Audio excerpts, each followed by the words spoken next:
countries. And I will move us now towards Natalia, and she's the Deputy Director of the Institute for Education Development. Previously, she has been the Director of the Ukrainian Step-by-Step Foundation, so a long friendship that ties ISSA with Natalia. But besides that, and she's been quite instrumental in bringing all the colleagues from Ukraine to this event. Natalia, I know you know very upside down, inside out the Ukrainian early childhood education and care system. And I know that you've dedicated a lot of your time in trainings and building the capacity in the system and in bringing professionals together. And I think in the position you're having now, you are loyal to the same cause of how we can best support them and how we can offer the help that they so much need. Not that they are helpless, but they are, especially now, we talked in the first session about how much they also need as human beings, not only as professionals, to be supported. And I would just invite you to share now with us your thoughts about how we can create these places and spaces in time and physically or virtually so that professionals feel supported. Yes, thank you, Michaela. And I will speak in English. And I just want to tell to Oksana that no need to say sorry, because I was happy to see in the chat that many people were asking about the next meetings.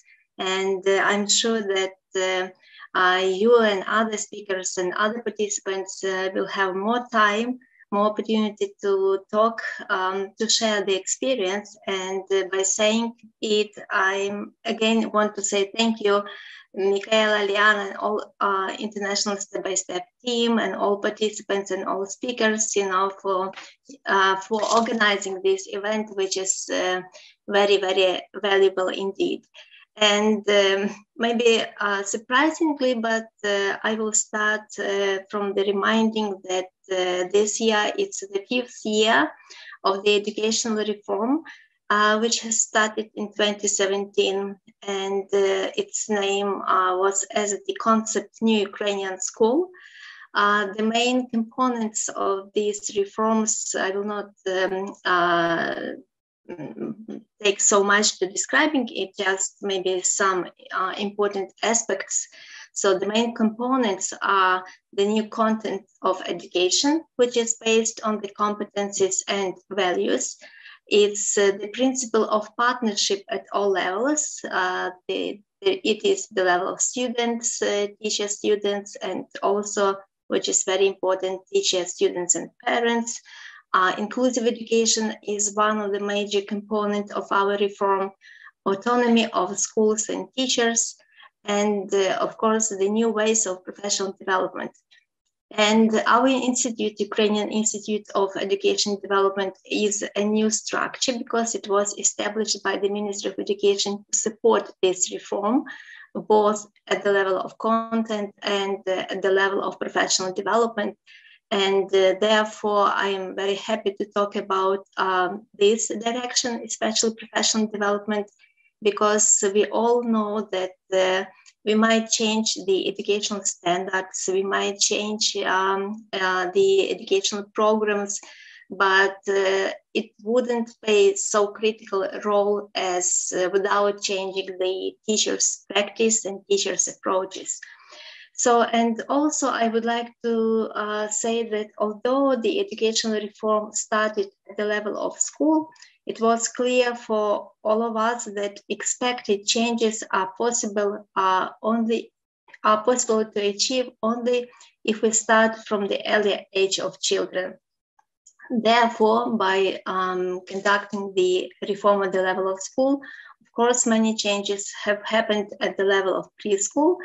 And as I said, both at the level of content, so the new educational standards for preschool education have been developed and approved, but also at the level of professional development. And here I will mention, maybe in addition to what Oksana has said already, so we have new professional standards for preschool teacher and for the kindergarten principals. And also in addition to these kind of content things, another change was introduced in our legislation, and it was the new ways of professional development. And maybe in addition to the mainly traditional forms like in-service teacher training, different forms of postgraduate education, the new term, the new concept has been introduced in the Ukrainian legislation, and it was professional learning communities.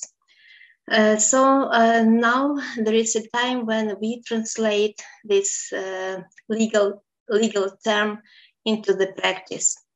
So it happened then that on February 24th, when actually the war has been started, we plan to conduct our meeting with international partners from 9 countries to share the best practices of professional learning communities, as well as our practice, our experience here in Ukraine. And we had to cancel it, but for a while. We will continue our initiative, although it will be, I believe, extended in terms of the content and the forms of professional communities development and operation. I also want to mention that that opportunity to share the experience of learning communities, professional learning communities, operations, and develop again was due to the big support of International Step-by-Step Association, but also support of European Vergeland Center. So we will continue despite these changes. So when I'm speaking about new forms of professional learning communities, so what I mean and what we can speak about now in this our changing circumstances. First of all, that these forms of professional learning communities will focus both in building capacities of teachers who stay in Ukraine, as well as the teachers who had to leave the country. And these new forms of partnership include, but not limited to, such as, and here I just, unfortunately, I will tell only our planned initiatives, and so far we do not have a lot of information, a lot of data or results of the analysis to analyze and to say what is working and what needs to be improved. But I hope that during our next meetings we'll have more information to share. So from what we already know and shared with our partners, including step-by-step partners in other countries, so this partnership at the level of practitioners now looks like that Ukrainian-speaking teachers play the role of teacher assistants in the classroom, as I know it happens in Latvia, also in Poland. So in this way, Ukrainian teachers who speak Ukrainian, they not only provide this language bridge, but also cultural bridge, and also in the situations when they can communicate with their colleagues, with the teachers, they also can share their professional expertise. We already discussed a lot with Romania and Moldova step-by-step organizations about providing the support through the summer activities, because we all know that our children who had to leave the country and who had to hide in the shelters, they lose a lot of the time either in kindergartens or in the schools where they get formal education and formal care. So these some activities would be kind of compensation of their losses, but also the time when can be involved in different developmental activities. And the interesting thing that Ukrainian teachers who are staying in Ukraine, they would provide online consultations to the Ukrainian-speaking volunteers who are in these countries, who are in Romania and Moldova in particular. So this is another way of partnership, and for teachers who stay in Ukraine, but also for Ukrainian-speaking volunteers who can, in this way, be more confident and more competent by providing this support to children and their parents. I know that there was Sana who was talking in chat, and also Sana from Finland, in particular from Fun Academy NGO. Sana wrote in chat, and she introduced this booklet, wonderful booklet, Worry booklet, which is also developed and printed, is available in at least 15 languages.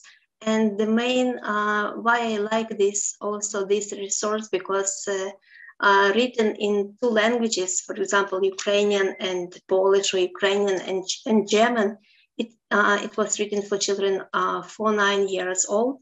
It provides really inclusive strategy when children can be together in one classroom, and it doesn't matter how much Ukrainian children know the language of the classroom in which country they are. They all together can do the same activity, even in different languages. So this is, for me, a very wonderful example how the environment can be really inclusive. Another initiative which we are going to introduce, and this is initiative of the Ukrainian NGOs Victoria.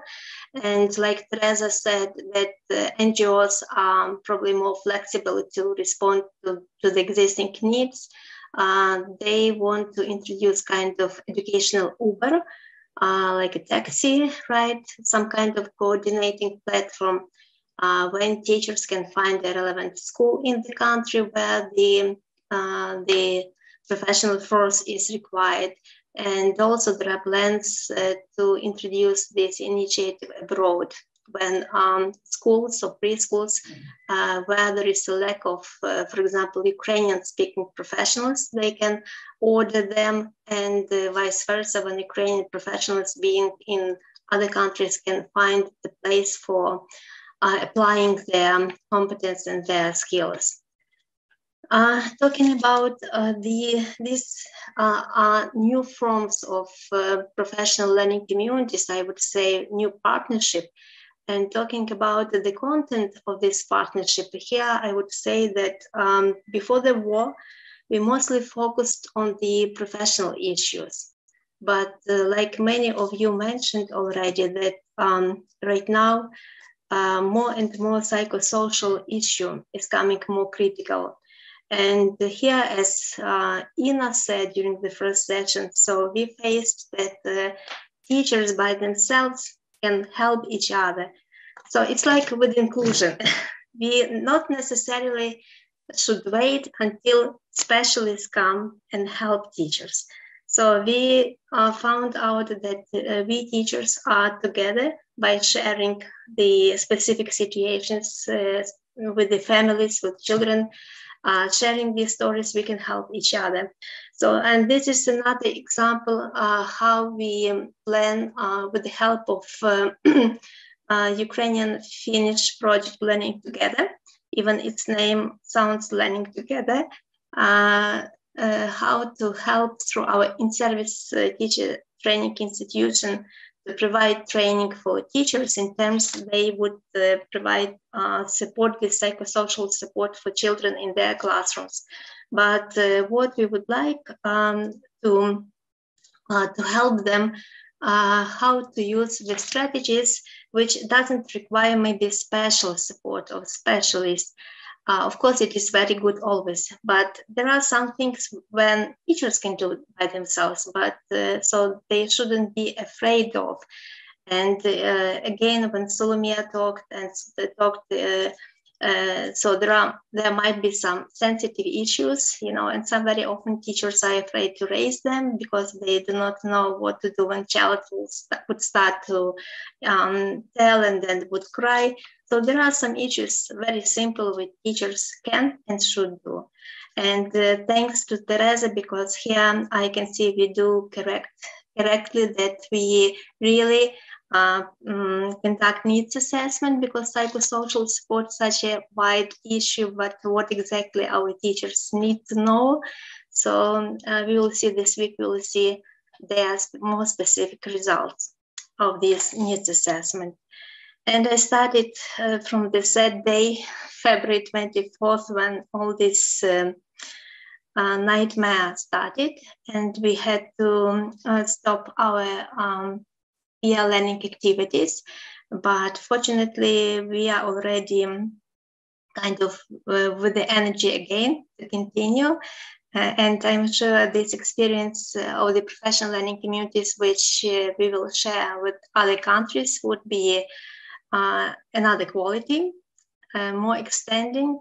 So, and at the end of the April, we will have the first webinar, international webinar. Again, I would repeat, with the help of International Step-by-Step Association and European Berkland Center. And we are looking forward to it, because we all know that we can learn together a lot and everything. Actually, the first, so this is my last one. The first logo, the first slogan of the step-by-step program was, "Who said we cannot change the world?" So the crucial word, we. So thank you. Thank you so much, Natalia. Such an inspiration listening to you and Oksana and all the colleagues from Ukraine today. I think that for all of us, it has been a lot of food for thought of how you and all your colleagues as professionals are standing by the children, by families, by professionals in your country, and you find there the resource to fight every day with all your emotions, because I'm very much sure that you also need support, as all the other colleagues that have been together with us today. But by being today with us, for us, it mattered a lot. We are so thankful. We are really trying, to find ways of encountering your needs. But what you're doing there for us, it's absolutely fantastic. And we will do whatever is possible to support your work, because it is amazing. Your example, and I have to say, it kind of gives goosebumps just to hear and listen of how much you're doing in such difficult conditions. And that's professionalism. And we are celebrating that with you. And rest assured, we are going to organize more events to feature, to broadcast everything that you are planning to do in such wonderful ways. And we know with a lot of professionalism.